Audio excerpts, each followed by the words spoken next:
بروں کے ساتھ نیکی کرنا ایسا ہے جیسے نیکوں کے ساتھ برائی کرنا۔ جب چوروں کے ایک گروہ نے پہاڑ کی چوٹی پر ٹھکانہ بنا لیا اور قافلے والوں کی راہ روک لی تھی۔ ان چوروں کے دھوکے اور فریب سے نہ صرف رعایا ہی خوفزدہ تھی بلکہ بادشاہ کی فوج بھی بے بس تھی، اس لیے کہ انہوں نے ایک دشوار گزار چوٹی پر قبضہ کر کے اسے اپنی پناہ گاہ بنا لیا تھا۔ اس طرف سے ملکوں کے صلاح کار ان سے پیدا ہونے والے نقصان کو دور کرنے کے لیے مشورہ کرنے لگے کہ اگر یہ گروہ زیادہ عرصہ اسی طرح پہاڑی پر قبضہ جمائے بیٹھا رہا تو پھر ان سے مقابلہ کرنا بہت دشوار ہوگا۔ جس درخت نے ابھی جڑ پکڑی ہو اسے جڑ سے اکھاڑ پھینکنے کے لیے ایک آدمی کا ہونا بھی کافی ہے، لیکن کچھ مدت کے بعد اسے جڑ پکڑنے کا موقع دے دیا جائے تو پھر اسے چھکڑے یا کرین سے بھی نہیں اکھاڑا جا سکے گا۔ لہٰذا یہ طے پایا کہ ایک شخص کو ان کی جاسوسی کے لیے مقرر کیا گیا اور موقع کی طاق میں رہے۔ چنانچہ جب وہ چور کسی قوم پر حملہ کرنے گئے اور ان کا ٹھکانہ خالی تھا، کچھ جنگجو اور تجربہ کار آدمی کو بھیجا گیا جو پہاڑ کی گھاٹی میں چھپ گئے۔ رات کے وقت جب چور سفر کر کے واپس آئے، لوٹا ہوا مال واپس رکھا اور انہوں نے اسلحہ جسم سے کھولا تو سب سے پہلے ان پر جو دشمن حملہ آور ہوا وہ نیند تھی، حتیٰ کہ رات کا ایک پہر گزر گیا۔ بہادر آدمی کود کر کمین گاہ سے باہر نکلے اور ہر ایک کے ہاتھ ان کے کندھوں پر باندھ دیے اور صبح ہوتے ہی انہیں بادشاہ کے حضور پیش کر دیا۔ بادشاہ نے ان سب کو قتل کرنے کا حکم دیا۔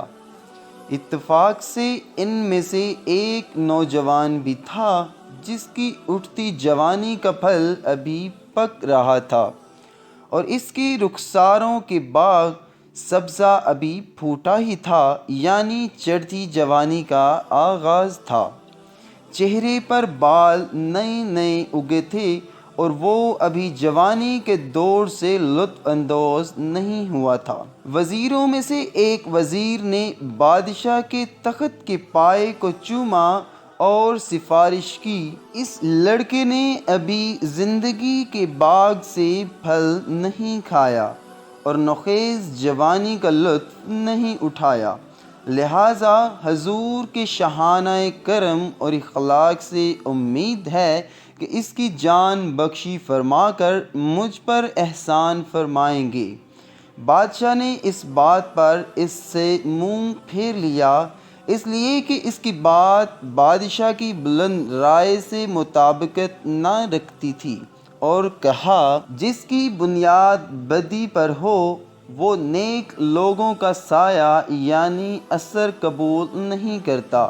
نااہل کی تربیت گنبد پر اخروٹ کسی ہے، جس طرح گنبد پر اخروٹ نہیں ٹک سکتا، اسی طرح نااہل پر تربیت کا کچھ اثر نہیں ہوتا۔ لہٰذا نااہل کی تربیت کرنا اتنا ہی ناممکن ہے جیسا کسی گنبد پر اخروٹ کو ٹکانا۔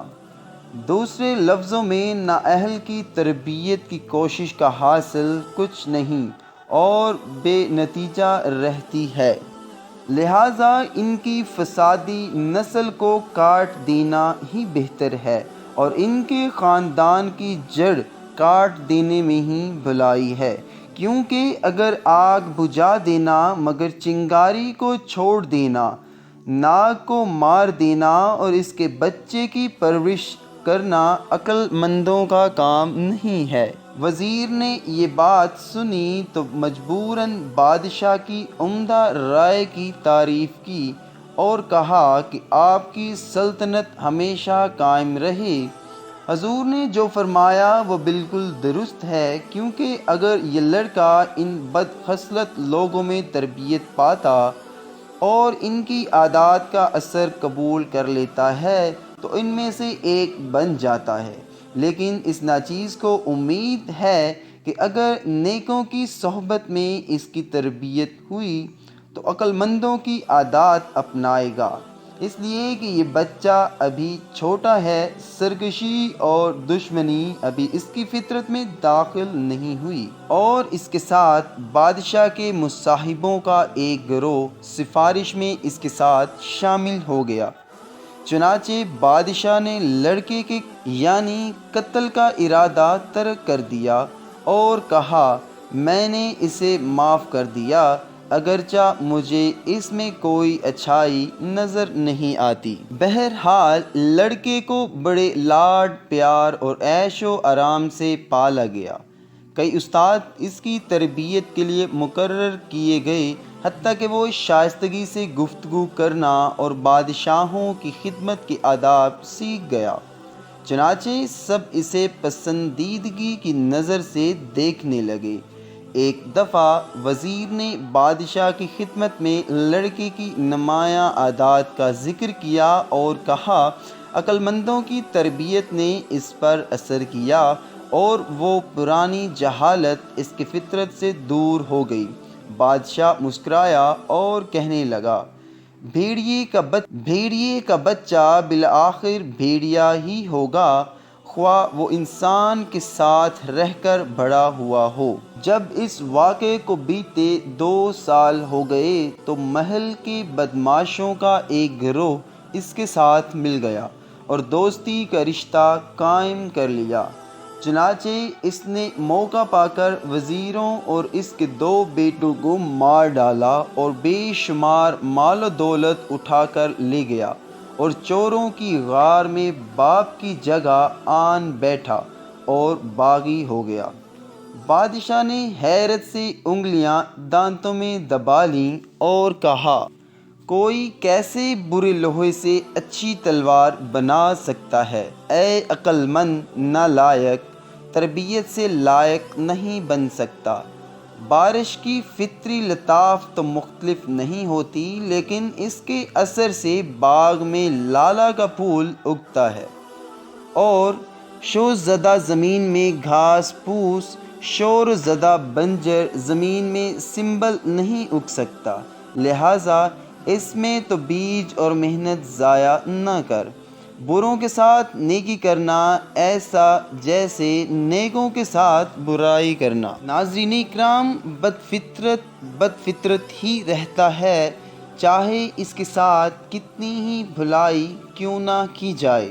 حضرت علی رضی اللہ تعالی عنہ کا قول مبارک ہے کہ جس پر احسان کرو اس سے محتاط رہو۔ لہٰذا اس میں 2 سچائیاں ظاہر ہوتی ہیں۔ ایک تو زیادہ واضح ہے کہ برائی سے برائی پیدا ہوتی ہے، مثلا ناقص لوہے سے اچھی تلوار نہیں بن سکتی۔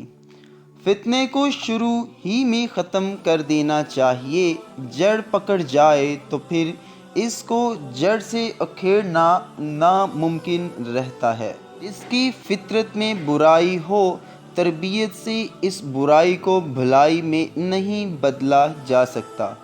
اس میں دوسری سچائی یہ ہے کہ جس پر احسان کرو اس سے محتاط رہو۔ ویسے ہی جیسے نوجوان نے اس وزیر پر ظلم ڈھایا جس نے اس پر احسان کیا تھا، بادشاہ کے سامنے سجدہ ریز ہو کر اس کی جان بچائی تھی، لیکن اس نے احسان کا بدلہ کیا دیا؟ اسے ہی نہیں، اس کے 2 بیٹوں کو بھی قتل کر دیا اور بہت سا مال و دولت اٹھا کر اپنے اصل مقام پر جا بیٹھا۔